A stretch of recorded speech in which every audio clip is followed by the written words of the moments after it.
بسم الله الرحمن الرحیم۔ السلام علیکم پیارے دوستوں، اگر آپ متن قاعدہ محارج اور تجوید کے ساتھ سیکھنا چاہتے ہیں تو ہمارے چینل آپ کسی پارا یعنی متن قاعدہ کو محارج اور تجوید کے ساتھ سیکھنے میں مدد کرے گا۔ اس کے لیے جڑے رہیے ہمارے چینل سے۔ شکریہ۔ بسم اللہ الرحمن الرحیم۔ السلام علیکم۔ میرا یہ چینل ان خواتین کے لیے ہے کہ جو گھر بیٹھے قرآن پاک کی تعلیم کو اچھے طریقے سے سیکھ سکتی ہیں۔ قرآن پاک کو ان کے قواعد اور مخارج کے ساتھ ادا کرنے سے ہی قرآن پاک کو احسن اور صحیح طریقے سے پڑھا جا سکتا ہے۔ اسی طرح سے حروف کی کچھ صفات بھی ہیں، اور صفات صفت کی جمع ہے۔ صفت خوبی کو کہتے ہیں، اور ہر حرف کی اپنی ایک خوبی ہے۔ جس طرح غا کو نرمی سے ادا کیا جاتا ہے، تو یہ سا کو نرمی سے ادا کرنا یہ اس کی خوبی ہے۔ اور سین، صاد، ان میں سیٹی کی آواز پائی جاتی ہے، اور یہ ان دونوں کی خوبی ہے۔ اب ہم چلتے ہیں اپنے لیسن کی طرف، حروف کے مخارج۔ لیکن لیسن شروع کرنے سے پہلے آپ کو ایک اچھی بات بھی بتاتے جائیں، وہ بلندی ہی کس کام کی جس پر انسان چڑھے اور انسانیت سے گر جائے۔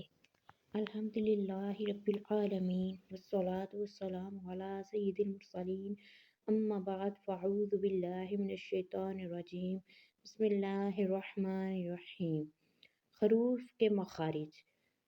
مخرج کا لغوی معنی نکلنے کی جگہ ہے۔ اصطلاحی تجوید میں جس جگہ سے حرف ادا ہوتا ہے اسے مخرج کہتے ہیں۔ حمزہ، ہا، عین، حا، غین، خا، حروف حلقیہ۔ یہ 6 حروف ہیں جن کو حروف حلقی یعنی حروف خلقیہ بھی کہا جاتا ہے۔ حمزہ، ہا حلق کے نیچے والے حصے سے ادا ہوتے ہیں۔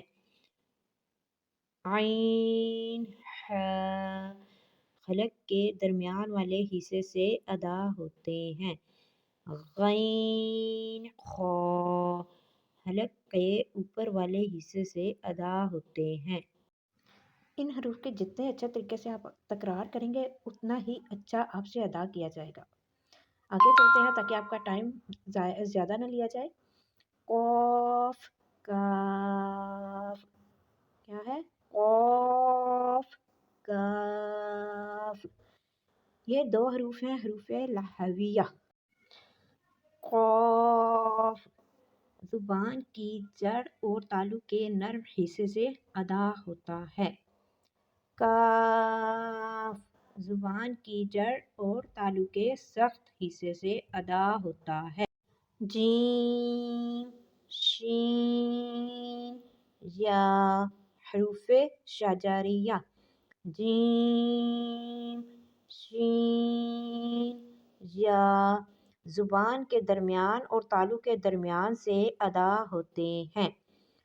ضاد حروف حافیہ زبان کی کروٹ اور اوپر کی داڑھوں کی جڑ سے ادا ہوتا ہے۔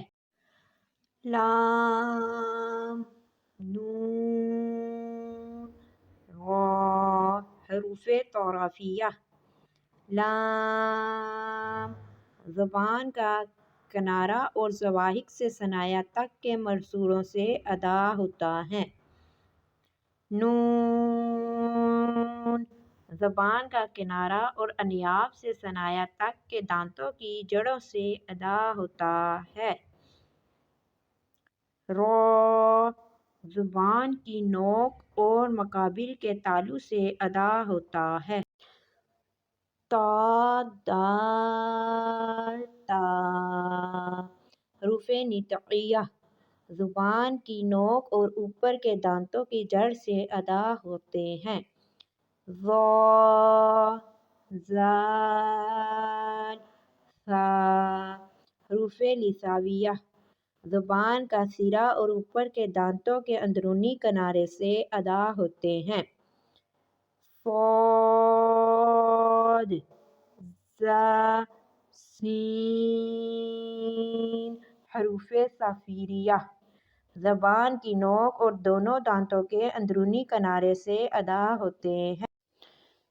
فا، واو، میم، واو حروف شفویہ